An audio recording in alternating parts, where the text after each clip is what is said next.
दोस्तों, वे वृद्धजन जिनकी उम्र 60 साल से ऊपर हो गई है, उत्तर प्रदेश सरकार द्वारा ऐसे वृद्धजनों को 1000 रुपये प्रति महीना वृद्ध पेंशन के रूप में प्रदान किए जाते हैं।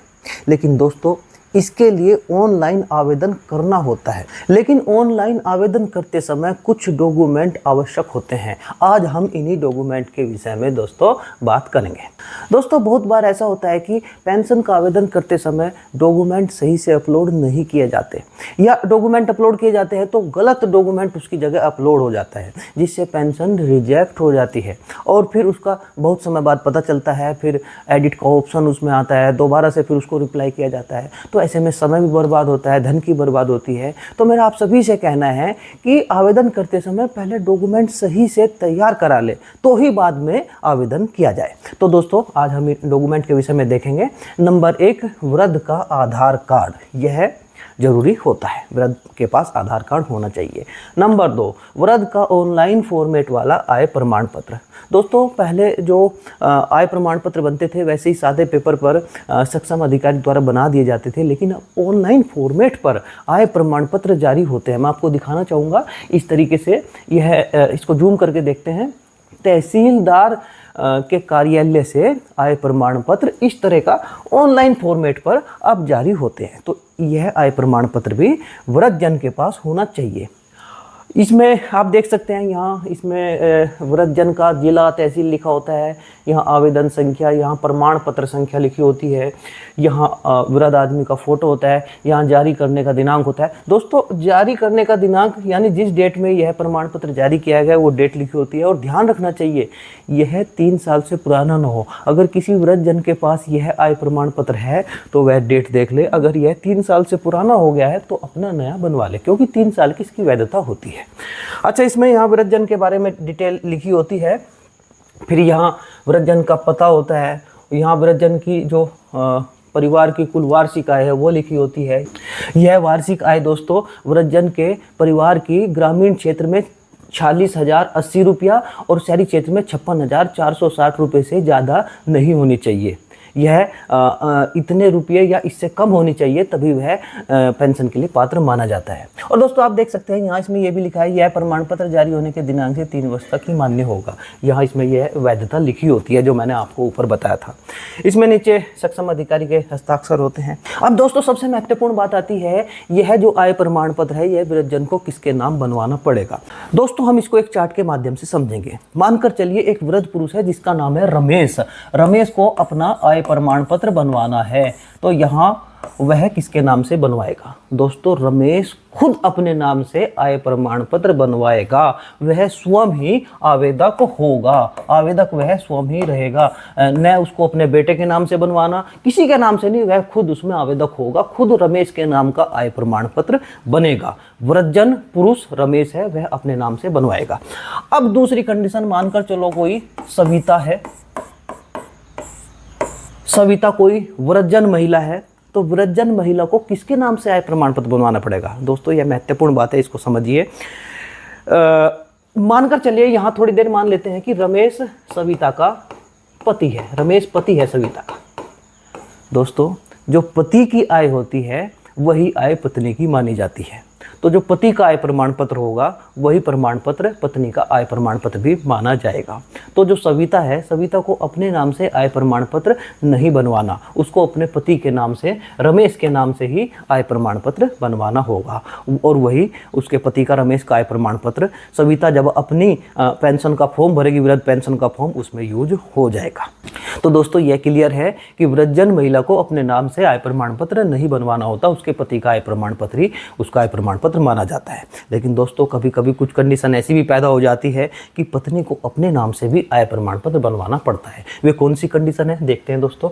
मानकर चलिए दोस्तों सविता है और सविता के पति रमेश की मृत्यु हो जाती है, मृत्यु हो गई, रमेश की मृत्यु हो गई। दोस्तों, फिर सविता को किसके नाम से आय प्रमाण पत्र बनवाना पड़ेगा? दोस्तों, सविता को फिर उस कंडीशन में स्वयं के नाम से आय प्रमाण पत्र बनवाना पड़ेगा, क्योंकि उसके पति की मृत्यु हो गई। अच्छा दोस्तों, फिर एक कंडीशन आती है, सविता और रमेश दोनों जीवित है, दोनों जीवित है दोस्तों, रमेश और पेंशन का फॉर्म दोनों एक साथ ही भरने जाते हैं। रमेश का आय प्रमाण पत्र बना हुआ है, सविता का आय प्रमाण पत्र नहीं बना हुआ, और दोनों एक साथ फॉर्म भरने जाते हैं।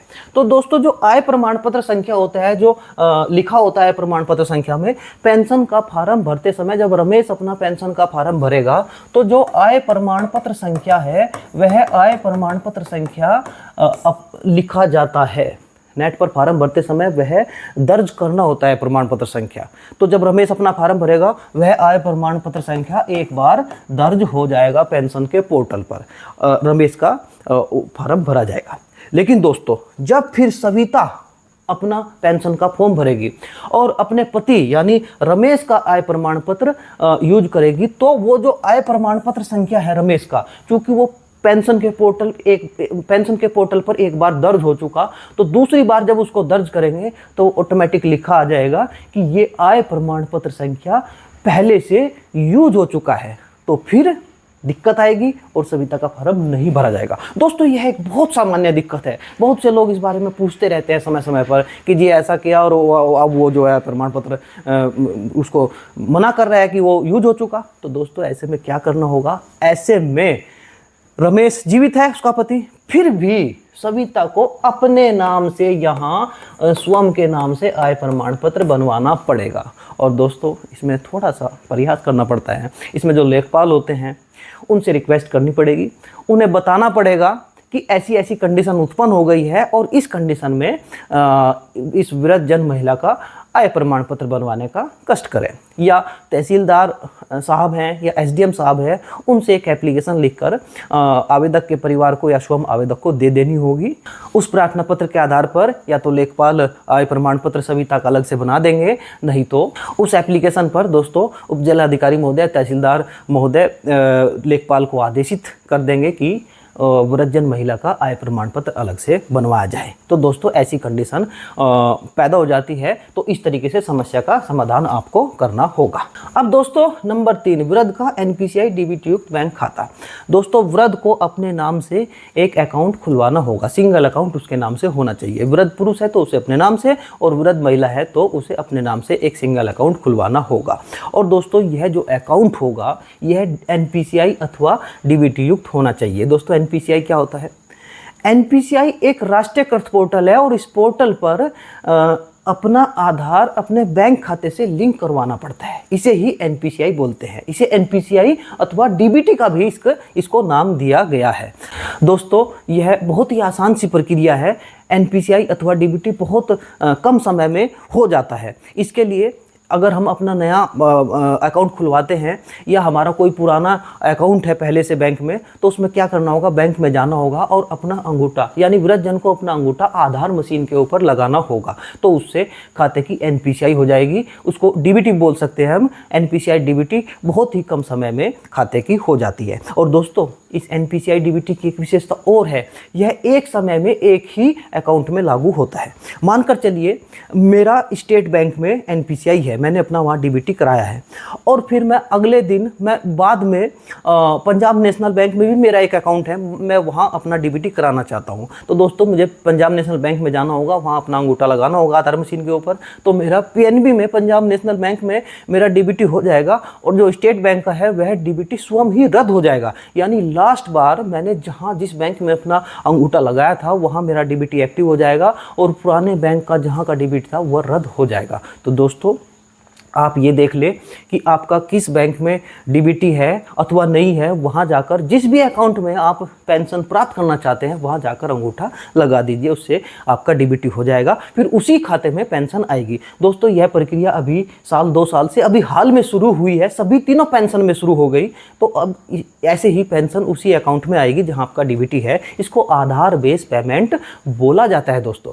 अच्छा, एक समस्या इसमें आ सकती है, कुछ वृद्धजनों के पुराने कहीं खाते हैं और वह अगर अपना डीबीटी कराने जाते हैं तो उनका अंगूठे का निशान मिट गया होता है, तो ऐसे में क्या किया जाएगा? दोस्तों ऐसे में वृद्धजन को अपना जो मोबाइल नंबर है वह आधार से लिंक कराना होगा। अगर किसी का पहले से है तो बहुत बढ़िया, अगर नहीं है तो फिर ऐसे वृद्धजन को किसी ऐसे निकटतम आधार सेंटर पर जाना होगा जहां आंखों की जो स्कैन करने की मशीनें होती है, क्योंकि आधार सेंटर पर कुछ आधार सेंटर पर ये मशीनें रहती है आंखों को स्कैन करने की, कुछ पर नहीं रहती। तो ऐसे आधार सेंटर पर जाना होगा जहां आंखों को स्कैन करने वाली मशीनें हैं। तो वहां जो मशीनें हैं आंखों को स्कैन करने वाली, उससे जो वहां ऑपरेटर होते हैं वो उनका आधार नंबर आंखों को स्कैन करके आधार नंबर मोबाइल से लिंक कर देंगे और फिर 1 या 2 दिन बाद दोबारा वृद्धजन को बैंक में आना होगा और फिर वहाँ अपना आधार नंबर बैंक वालों को बताना होगा और उस आधार नंबर से जुड़े मोबाइल नंबर पर बैंक वाले एक OTP भेजेंगे और OTP के माध्यम से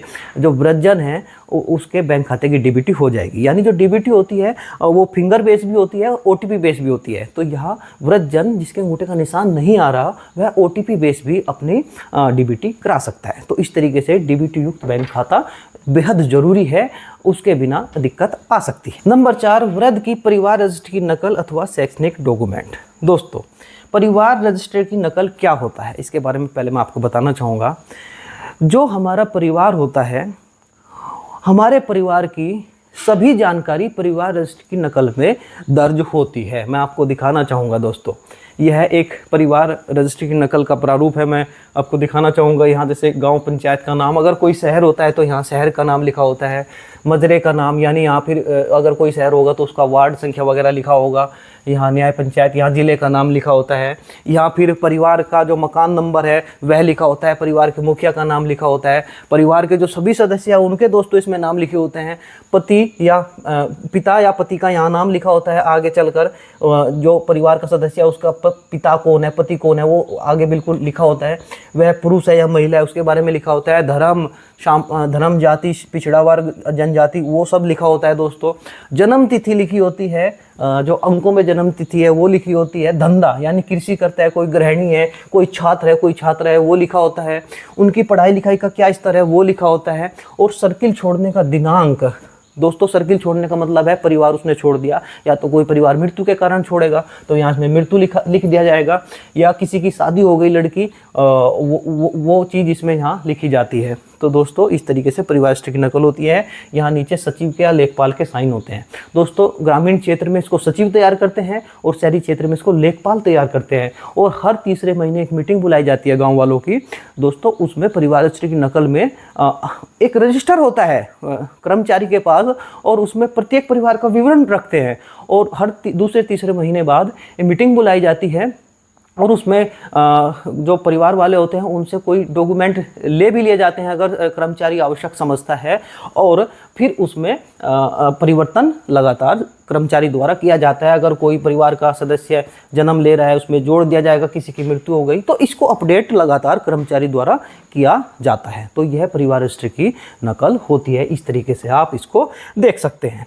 अब दोस्तों यह जो परिवार रजिस्ट्री की नकल है यह कोई वृद्धजन कैसे प्राप्त करेगा, इसका प्राप्त करने का तरीका क्या है, इसके लिए एक एप्लीकेशन, अगर कोई ग्रामीण क्षेत्र का वृद्धजन है उसे जो गांव का सचिव होता है उसके नाम एप्लीकेशन लिखनी होगी। एप्लीकेशन का प्रारूप दोस्तों यह हो सकता है, इसमें यहाँ प्रार्थी वृद्धजन हो जाएगा और यह भाषा आप लिख सकते हैं, ग्राम विकास अधिकारी यानी सचिव। इस तरीके से एप्लीकेशन लिखी जा सकती है। और भाषा यह भी हो सकती है, और भाषा में दोस्तों आप ये भी लिख सकते हैं कि वृद्धजन को वृद्ध पेंशन का फॉर्म भरते समय इसकी आवश्यकता है, यह चीज़ भी इसमें लिखी जा सकती है। और नीचे जो परिवार के सदस्य हैं उनके नाम, उनकी जन्मतिथि वगैरह भी हम इसमें लिख सकते हैं। इसको ऊपर भी लिख सकते हैं, नीचे भी लिख सकते हैं। इस तरीके से एक प्रार्थना पत्र अगर ग्रामीण क्षेत्र के वृद्धजन हैं उनको ग्राम विकास अधिकारी यानी गांव का जो सचिव होता है उसके नाम लिखनी होगी। और अगर शहरी क्षेत्र का कोई वृद्धजन है उसको जो लेखपाल होते हैं उनके नाम से, अपने जो क्षेत्र का हल्के का लेखपाल होता है उसके नाम एक एप्लीकेशन लिखनी होगी। तो इस तरीके से एप्लीकेशन तैयार कर सकते हैं।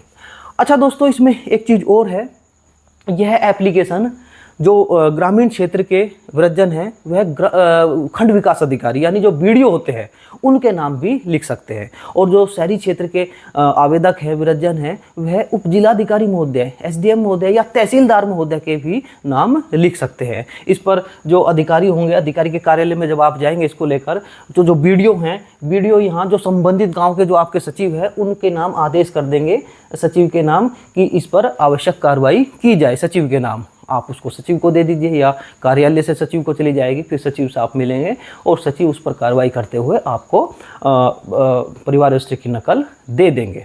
और जो लेखपाल होते हैं, एसडीएम साहब लेखपाल के नाम आदेश करेंगे, फिर लेखपाल आपको परिवार रजिस्ट्री की नकल दे देंगे। दोस्तों भाषा इस तरीके की भी रख सकते हैं, आप अपने हिसाब से इस तरीके की भाषा रख सकते हैं, तो आपको परिवार रजिस्ट्री की नकल मिल जाएगी। परिवार रजिस्ट्री की नकल को प्रमाणित करके भी सचिव देंगे, अपना नीचे हस्ताक्षर मोहर भी यहाँ लगा कर देंगे, अपना मोबाइल नंबर भी लिखेंगे, तो परिवार रजिस्ट्री की नकल आपको मिल जाएगी वृद्धजन को। और दोस्तों ये परिवार रजिस्ट्री की नकल की एक गोपनीयता और होती है, जो परिवार के सदस्य होते हैं उन्हीं को परिवार रजिस्ट्री की नकल दी जाती है, किसी दूसरे परिवार के व्यक्ति को या किसी परिवार से अलग रिश्तेदार को, किसी को भी यह नहीं दी जाती। परिवार के सदस्यों को ही परिवार रजिस्ट्री की नकल प्रमाणित करके सचिव या लेखपाल देते हैं। अब दोस्तों एक महत्वपूर्ण बात और है, यह जो परिवार रजिस्ट्री की नकल है, हालांकि यह अनिवार्य नहीं है, यह अनिवार्य नहीं होती, लेकिन फिर भी आप इसको तैयार कराएं, क्योंकि जो फील्ड स्तरीय कर्मचारी है उसको पेंशन का सत्यापन करने में बेहद आसानी होती है। क्योंकि परिवार में अगर किसी के सरकारी कर्मचारी है, कोई नौकरी करता है सरकारी, तो वह वृद्धजन उसके लिए पात्र नहीं होता। तो यहाँ इसमें स्पष्ट रूप से लिखा होता है, तो जो हमारा फील्ड स्तरीय कर्मचारी होगा उसको सहूलियत रहती है कि परिवार रजिस्ट्री की नकल से वह पात्रता अपात्रता का निर्धारण कर लेता है। एक बात ये। दूसरी बात एज की आती है। एज के दो प्रूफ हो जाते हैं, एक आधार कार्ड हो जाएगा, एक परिवार रजिस्ट्री की नकल हो जाएगी, तो दो प्रूफ मजबूत फाइल बन जाती है हमारी। तो आप इस परिवार रजिस्ट्री की नकल को जरूर बनवाएं। और यह अपलोड तो नहीं होती फॉर्म भरते समय, लेकिन जब हम जमा करते हैं अपनी हार्ड कॉपी, उस समय परिवार रजिस्ट्री की नकल भी प्रमाणित कराकर आपको वहाँ जमा करानी होगी। जो ग्रामीण क्षेत्र के लाभार्थी होते हैं ब्लॉक में जमा करते हैं, शहरी क्षेत्र के तहसील में जमा करते हैं, तो आपको यह परिवार रजिस्ट्री की नकल भी हार्ड कॉपी के साथ जमा करानी होगी। तो आप इसको जरूर तैयार कराएं, यह इसको बनवाना बहुत कठिन नहीं होता। दोस्तों अगर इसमें ये भी लिखा है अथवा में शैक्षणिक डॉक्यूमेंट, अगर किसी वृद्धजन के पास कोई शैक्षणिक डॉक्यूमेंट है, कोई टीसी है, कोई मार्कशीट वगैरह है, वह भी परिवार रजिस्ट्री की नकल की जगह चल जाता है। अब बात करते हैं वृद्ध का पासपोर्ट साइज फ़ोटो, ये भी आवश्यक होता है। वृद्ध का मोबाइल नंबर, ये भी आवश्यक होता है। और दोस्तों वृद्ध का जो मोबाइल नंबर है, इसमें आप एक विशेष ध्यान रखें, यह मोबाइल नंबर ऐसा होना चाहिए जो चलती हालत में हो।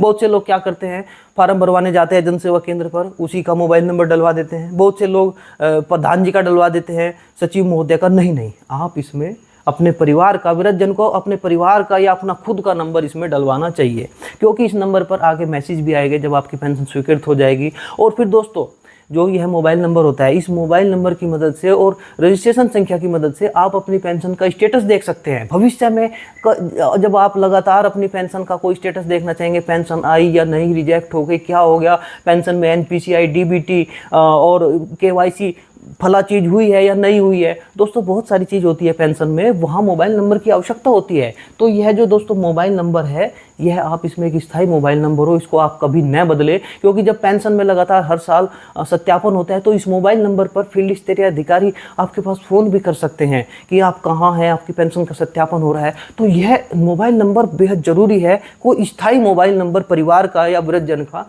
ही इसमें यहाँ आपको आवश्यक होता है। फॉर्म भरते समय कोई स्थायी मोबाइल नंबर आप इसमें दर्ज कराएं, तो यह मोबाइल नंबर बेहद महत्वपूर्ण होता है। तो दोस्तों इस तरीके से 5-6 चीज़ें हैं। इसमें जो परिवार रजिस्ट्री की नकल है, यह हालांकि अपलोड नहीं होती, लेकिन इसको हार्ड कॉपी जब जमा कराते हैं उसके साथ भेजना होता है। और बाकी जितनी भी चीज़ें हैं वे फॉर्म भरते समय अपलोड की जाएगी या दर्ज की जाएगी। तो 6 डॉक्यूमेंट की मदद से इस साइट पर आप आवेदन कर सकते हैं, और आवेदन के बाद आपकी दोस्तों पेंशन कुछ दिनों बाद बन जाती है। इसके अलावा अन्य कोई आपको जानकारी लेनी है तो मेरा व्हाट्सअप नंबर है, इस पर आप मैसेज कर सकते हैं, और मैसेज करके कोई बात आपको पूछनी है तो पूछ सकते हैं।